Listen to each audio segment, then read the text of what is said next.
హైదరాబాద్ నగరాభివృద్ధి దేశంలోని ప్రధాన నగరాల్లో ఒకటైన హైదరాబాద్ శరవేగంగా అభివృద్ధి చెందుతున్న చారిత్రాత్మక నగరం ఇది.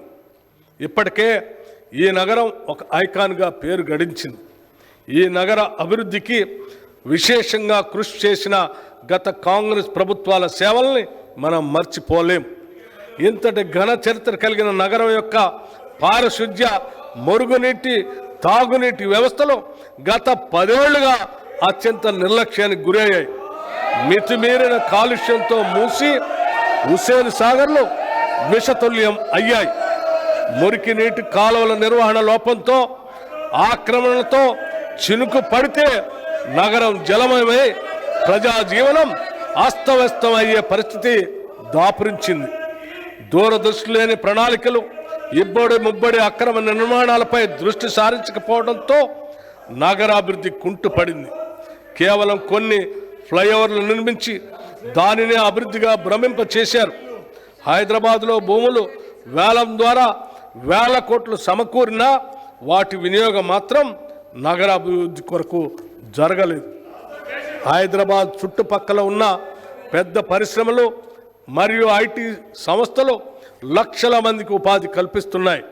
వీటిలో పనిచేసేవారు హైదరాబాద్ నగరం మరియు శివార ప్రాంతాల్లో నివసిస్తూ వారు పనిచేసే ప్రాంతానికి రోజు దూర ప్రయాణం చేస్తూ ఉంటారు.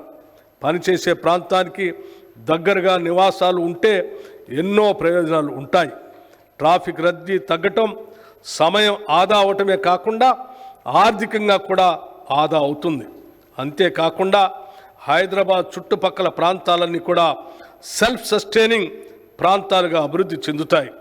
హైదరాబాద్ ప్రధాన నగరంపై వనరులు, సేవలు, సదుపాయాల కోసం ఒత్తిడి తగ్గుతుంది. శాటిలైట్ టౌన్షిప్ల నిర్మాణం హైదరాబాద్ చుట్టుపక్కల ప్రోత్సహించాలనేదే మా ప్రయత్నం. ఈ టౌన్షిప్ల్లో సరసమైన ధరల్లో పేద మరియు మధ్యతరగతి వారికి అనుకూలమైన నివాస గృహాల నిర్మాణాలని ప్రోత్సహిస్తాం. టౌన్షిప్ల్లో అన్ని రకాల సదుపాయాలు అనగా పార్కులు, కమ్యూనిటీ హాళ్ళు, వాణిజ్య ప్రాంతాలు, పాఠశాలలు మొదలైనవి ఉండేటట్లు ప్రణాళిక రూపొందిస్తున్నాం. హైదరాబాద్ నగరం ఎదుర్కొంటున్న తీవ్ర సమస్య ట్రాఫిక్ స్తంభన. ప్రైవేటు వాహనాల వినియోగం తగ్గించి పబ్లిక్ ట్రాన్స్పోర్ట్ వ్యవస్థని పటిష్టపరచడం ద్వారా ఈ సమస్యను అధిగమించడానికి అవకాశం ఉంది.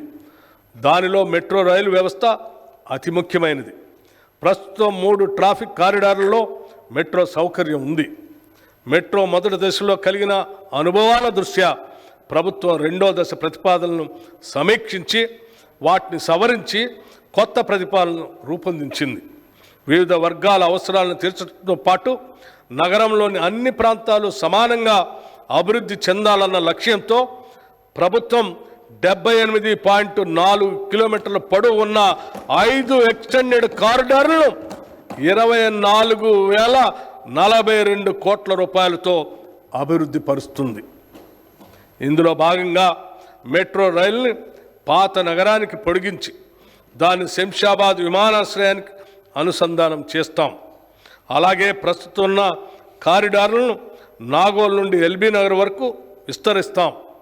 నాగోల్, ఎల్బీ నగర్ మరియు చంద్రాయణగుట్ట స్టేషన్లను ఇంటర్చేంజ్ స్టేషన్లుగా అభివృద్ధి చేస్తాం. మియాపూర్ నుండి పటాన్ చెరువుకు, ఎల్బీ నగర్ నుండి హయత్ నగర్ వరకు మెట్రో రైలు సౌకర్యాన్ని పొడిగించాలని కూడా ప్రణాళిక సిద్ధం చేశాం. హైదరాబాద్ విపత్తు నివారణ మరియు ఆస్తుల పరిరక్షణ సంస్థ హైడ్రా రాష్ట్ర ప్రభుత్వం నగరాభివృద్ధిపై ప్రత్యేక దృష్టి పెట్టింది. హైదరాబాద్ మరియు ఔటర్ రింగ్ రోడ్డు వరకు గల ప్రాంతాలను కోర్ అర్బన్ రీజియన్గా గుర్తించి వాటి అభివృద్ధికి ప్రత్యేకంగా ప్రణాళికలు తయారు చేస్తున్నాం. ఈ ప్రాంత జనాభా రాష్ట్ర జనాభాలో 48.6% ఉంది. రాష్ట్ర ఆర్థిక మరియు జిఎస్డిపి పురోగతిలో ఈ ప్రాంతం అత్యంత కీలకం. తెలంగాణ రాష్ట్రంలో పట్టణ జనాభా వృద్ధి రేటు సాలీనా 3.2% ఉంది. ఇది జాతీయ సగటు కంటే ఎక్కువ. ఐటీ, ఫార్మా, డిఫెన్స్, ఏరోస్పేస్లకు సంబంధించిన పరిశ్రమలు బాగా అభివృద్ధి చెందటం వల్ల హైదరాబాద్ నగర శివారుల్లో పట్టణీకరణ వృద్ధి రేటు అత్యధికంగా కనిపిస్తుంది.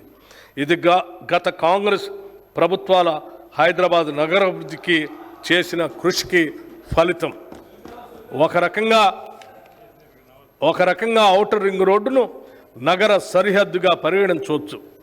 ఔటర్ రింగ్ రోడ్డు పరిధిలో హైదరాబాద్ నగరంతో పాటు ఇతర పట్టణ గ్రామీణ స్థానిక సంస్థలు అనేకం ఉన్నాయి.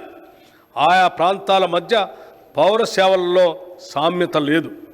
జిహెచ్ఎంసీలో ఒక్క విపత్తు నిర్వహణ వ్యవస్థ ఉన్నప్పటికీ ఓఆర్ఆర్ పరిధిలో ఉన్న ఇతర పట్టణ ప్రాంతాల్లో ఇలాంటి వ్యవస్థ లేదు.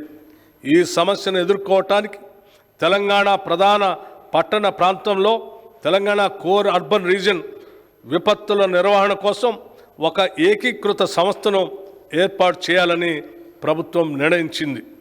జిహెచ్ఎంసీతో పాటు హైదరాబాద్, రంగారెడ్డి, మేడ్చల్, మల్కాజ్గిరి, సంగారెడ్డి జిల్లాలు ఈ టీసీయూఆర్ పరిధిలోకి వస్తాయి. పట్టణ విపత్తులను నివారించడానికి, వాటిని ఎదుర్కోవటానికి తీసుకోవాల్సిన చర్యలను చేపట్టడంతో పాటు ఎటువంటి విపత్కర పరిస్థితినైనా ఎదుర్కొని తక్షణ రక్షణ చర్యలు తీసుకునే విషయంలో జాతీయ, రాష్ట్రేతర సంస్థలతో సమన్వయం సాధించడం హైదరాబాద్ విపత్తు నివారణ మరియు ఆస్తుల పరిరక్షణ సంస్థ హైడ్రా చేస్తుంది. ఈ సంస్థలో ఆస్తుల పరిరక్షణకు, విపత్తుల నిర్వహణకు ప్రత్యేక విభాగాలు ఉంటాయి. ఈ సంస్థ పాలక మండలికి, గవర్నింగ్ అథారిటీకి రాష్ట్ర ముఖ్యమంత్రి అధ్యక్షులుగా ఉంటారు. ఈ సంస్థ నిర్వహణకు కావలసిన నిధులను ప్రభుత్వ కేటాయింపు ద్వారాను, లబ్ధిదారులైన స్థానిక సంస్థల వాటాల ద్వారాను సమకూర్చుకోవటం జరుగుతుంది. ఈ సంస్థ వల్ల విపత్తుల నివారణ, నిర్వహణ సమర్థవంతంగా నిర్వహించడం సాధ్యమవుతుంది. మూసీ నది ప్రక్షాళన, మూసీ రివర్ ఫ్రంట్ డెవలప్మెంట్ ప్రాజెక్టుకు మా ప్రభుత్వానికి అత్యంత ప్రాధాన్యం. ఈ ప్రాజెక్టులో భాగంగా మూసీ నది తీర ప్రాంత పర్యావరణ వ్యవస్థను పునరుద్ధరించాలని భావిస్తున్నాం. ఈ ప్రాజెక్టు వల్ల సుమారు 110 చదరపు కిలోమీటర్ల పట్టణ ప్రాంతం పునర్జీవనం చెందుతుంది. అలాగే నదీ తీర ప్రాంతంలో కొత్త వాణిజ్య నివాస కేంద్రాలు వెలిసి పాత హెరిటేజ్ ప్రాంతాలు కొత్తదనాన్ని సంతరించుకుంటాయి. మూసీ నది పరివాహక ప్రాంత అభివృద్ధి ప్రాజెక్టు వల్ల జల నిర్వహణలో ఎదురయ్యే సంక్లిష్ట సమస్యల్ని పరిష్కరించుకోవచ్చు. పర్యావరణానికి నష్టం కలగని విధంగా మౌలిక సదుపాయాలను కల్పించుకోవచ్చు. ఈ ప్రాజెక్టులో రిక్రియేషన్ జోన్లు, పాదచారణ జోన్లు, పీపుల్స్ ప్లాజాలు, చిల్డ్రన్ థీమ్ పార్కులు, ఎంటర్టైన్మెంట్ జోన్లు అభివృద్ధి చేస్తాం. ఈ ప్రాజెక్టు యొక్క ముఖ్య లక్ష్యాలు ఆర్థిక కూడలి ఏర్పాటు, జీవన ప్రమాణాల పెరుగుదల, వారసత్వ సాంస్కృతిక సంపదను పరిరక్షించడం, నగర ప్రతిష్టను ఇనుమడింపజేయటం, పర్యాటక కేంద్రంగా తీర్చిదిద్దటం, పర్యావరణాన్ని మెరుగుపరచడం, మౌలిక సదుపాయాల్ని అభివృద్ధి పరచటం. ఈ లక్ష్యాలను సాధించే దిశగా ఇప్పటికే సామాజిక ఆర్థిక అనుభవ సర్వే, సోషియో ఎకనామిక్ ఎంజాయ్మెంట్ సర్వేను చేపట్టడానికి రెవెన్యూ శాఖలో 33 బృందాలను ఏర్పాటు చేశాం. మూసీ అభివృద్ధి లండన్ నగరంలో ఉన్న థేమ్స్ నదీ పరివాహక అభివృద్ధి తరహాల్లో జరుగుతుంది. ఈ మూసీ నది అభివృద్ధి అత్యంత ప్రతిష్టాత్మకంగా భవిష్యత్తులో దేశంలో అనుసరించదగిన అత్యుత్తమ మోడల్గా జరగాలన్నదే మా ప్రయత్నం జరుగుతుందనేదే మా ప్రగాఢ విశ్వాసం. హైదరాబాద్ నగర పాలక సంస్థ మరియు మెట్రోపాలిటన్ అభివృద్ధి సంస్థ హైదరాబాద్ నగర ప్రాధాన్యత దృష్ట్యా నగరాభివృద్ధికి మరింత పెద్దపీట వేయాలని ప్రభుత్వ ఉద్దేశం. 1 కోటికి పైగా జనాభా గల నగరానికి పౌర సేవలను మరింత సమర్థవంతంగా అందించడంలో GHMC, HMDA, metro water works ప్రధాన పాత్ర నిర్వహిస్తాయి. వాటి సేవలను ప్రజలకు మరింత మెరుగ్గా అందించేందుకు జిహెచ్ఎంసీ పరిధిలో మౌలిక వసతుల కల్పనకు 3065 కోట్ల రూపాయలు, హెచ్ఎండిఏ పరిధిలో మౌలిక వసతుల కల్పనకు 500 కోట్ల రూపాయలు, నగరానికి మంచినీటి మరియు డ్రైనేజ్ వ్యవస్థ మెరుగుపరచడానికి మెట్రో వాటర్ వర్క్స్కి 3,385 కోట్ల రూపాయలు ఈ బడ్జెట్లో ప్రతిపాదించాం.